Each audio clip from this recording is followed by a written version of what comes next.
जय जन्म मुक्ताता तैया हतान को, जय जन्म मुक्ताता तैया हतान को, छठी तुम्हारी ओ जगह तू कहाँ चला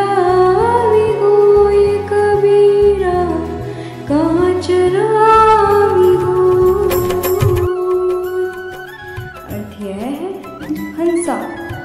तू जब पृथ्वी जल वायु अग्नि आकाश ये सबसे तू पृथक है, सो जान विजातीय बंधन न होने से स्वमुक्त है। दूसरा कोई है ही नहीं, फिर भी तू कहाँ बह गया? कारण है कि जीव ने 5 तत्व चोला शरीर धारण करके अपने आप को भूला।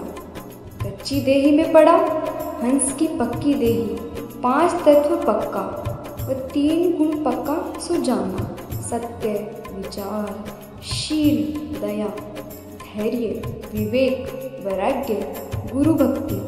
3 गुण पक्के में हंस था, पक्की से कच्ची में क्यों आया? यह शंका क्योंकि काया से कच्ची देही में जीव आता है, वह इच्छा से भरमाता है।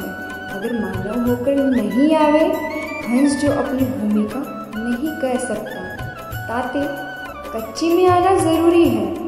अब जीव को अपने स्वरूप की विस्मृति हुई, जड़ाध्यास में पड़ा। क्यों पड़ा? भूल के कारण। भूल क्यों हुई? कच्ची देही से। कच्ची में क्यों आया? इच्छा कारण। इच्छा क्यों हुई? उत्पत्ति कारण। उत्पत्ति न होती तो संसार मनुष्य न होता।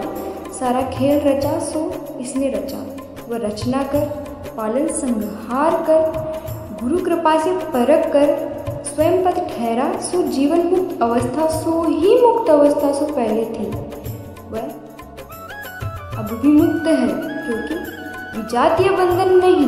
अब जो अपनी अवस्था पर पहुंचा, पहुंचने से हंस में 3 गुण प्रकट भये, विवेक वैराग्य गुरु भक्ति। सो हंस के गुण है, सो स्वाभाविक है। अब न कच्ची पर है, स्वमुक्त हो जाने पर न कोई आन उपासना, न कर्म मार्ग का योग मार्ग न कोई आन भक्ति।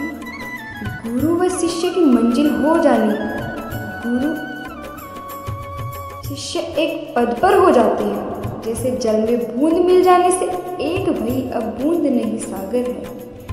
इसी प्रकार से जीव जो अपने आप को जानकर आप शांत हो जाता है, अद्वैत में दूसरा नहीं है। कर्म मार्ग को क्यों अपनाएगा? वो उपासना किसकी करेगा?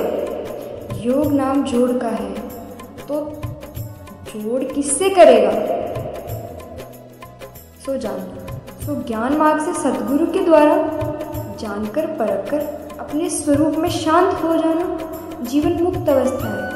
संत वो ही होता है जो अपने आप में शांत है। साहे बंधु साहे श्री शक्ति।